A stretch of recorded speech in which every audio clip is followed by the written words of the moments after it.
மூன்றாம் அதிகாரம். அந்தப்படி மனைவிகளே, உங்கள் சொந்த புருஷர்களுக்கு கீழ்ப்படிந்திருங்கள்.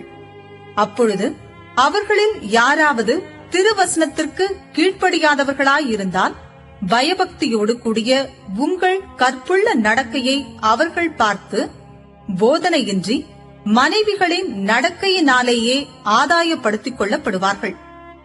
மயிரை பின்னி பொன் ஆபரணங்களை அணிந்து உயர்ந்த வஸ்திரங்களை உடுத்திக் கொள்ளுதலாகிய புறம்பான அலங்கரிப்பு உங்களுக்கு அலங்காரமாயிராமல் அழியாத அலங்கரிப்பாயிருக்கிற சாந்தமும் அமைதலும் உள்ள ஆவியாகிய இருதயத்தில் மறைந்திருக்கிற குணமே உங்களுக்கு அலங்காரமாயிருக்க கடவது.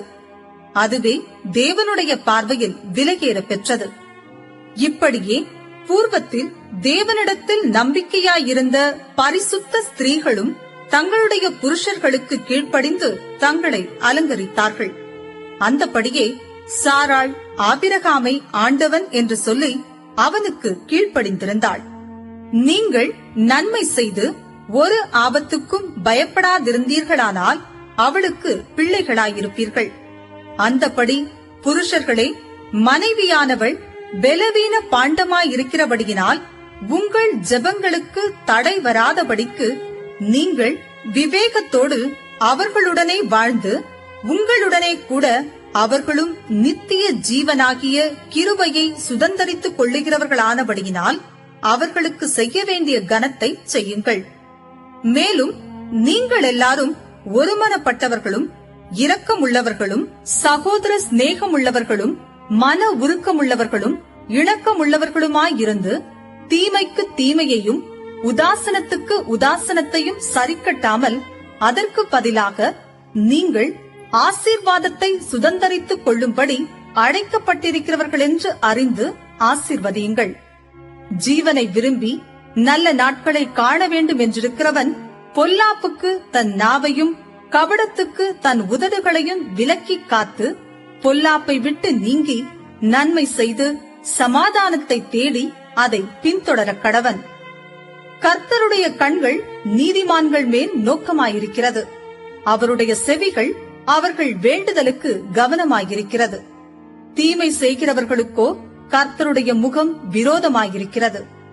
நீங்கள் நன்மையை பின்பற்றுகிறவர்களானால் உங்களுக்கு தீமை செய்கிறவன் யார்? நீதியின் நிமித்தமாக நீங்கள் பாடுபட்டால் பாக்கியவான்களாயிருப்பீர்கள். அவர்களுடைய பயமுறுத்தலுக்கு நீங்கள் பயப்படாமலும் கலங்காமலும் இருந்து கர்த்தராகிய தேவனை உங்கள் இருதயங்களில் பரிசுத்தம் பண்ணுங்கள். உங்களில் இருக்கிற நம்பிக்கையை குறித்து உங்களிடத்தில் விசாரித்து கேட்கிற யாவருக்கும் சாந்தத்தோடும் வணக்கத்தோடும் உத்தரவு சொல்ல எப்பொழுதும் ஆயத்தமாயிருங்கள். கிறிஸ்துவுக்கேற்ற உங்கள் நல்ல நடக்கையை தூஷிக்கிறவர்கள் உங்களை அக்கிரமக்காரர் என்று உங்களுக்கு விரோதமாய் சொல்லுகிற விஷயத்தில் வெட்கப்படும்படிக்கு நல் மனசாட்சி உடையவர்களாயிருங்கள். தீமை செய்து பாட அனுபவிப்பதிலும் தேவனுக்கு சித்தமானால் நன்மை செய்து பாட அனுபவிப்பதே மேன்மையாயிருக்கும். ஏனெனில் கிறிஸ்துவும் நம்மை தேவனிடத்தில் சேர்க்கும்படி அநீதியுள்ளவர்களுக்கு பதிலாக நீதியுள்ளவராய் பாவங்களின் நிமித்தம் ஒரு தரம் பாடுபட்டார். அவர் மாம்சத்திலே கொலையுண்டு ஆவியிலே உயிர்ப்பிக்கப்பட்டார். அந்த ஆவியிலே அவர் போய் காவலிலுள்ள ஆவிகளுக்கு பிரசங்கித்தார்.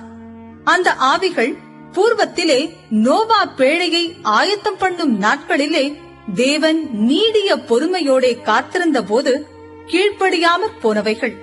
அந்த பேழையிலே சிலராகிய 8 பேர் மாத்திரம் பிரவேசித்து ஜலத்தினாலே காக்கப்பட்டார்கள். அதற்கு ஒப்பனையான ஞானஸ்நானமானது மாம்ச அழுக்கை நீக்குதலாயிராமல் தேவனை பற்றும் நல் மனசாட்சியின் உடன்படிக்கையாயிருந்து இப்பொழுது நம்மையும் இயேசு கிறிஸ்துவினுடைய உயிர்த்தெழுதலினால் ரட்சிக்கிறது. அவர் பரலோகத்திற்கு போய் தேவனுடைய வலது பாரிசத்தில் இருக்கிறார். தேவதூதர்களும் அதிகாரங்களும் வல்லமைகளும் அவருக்கு கீழ்ப்பட்டிருக்கிறது.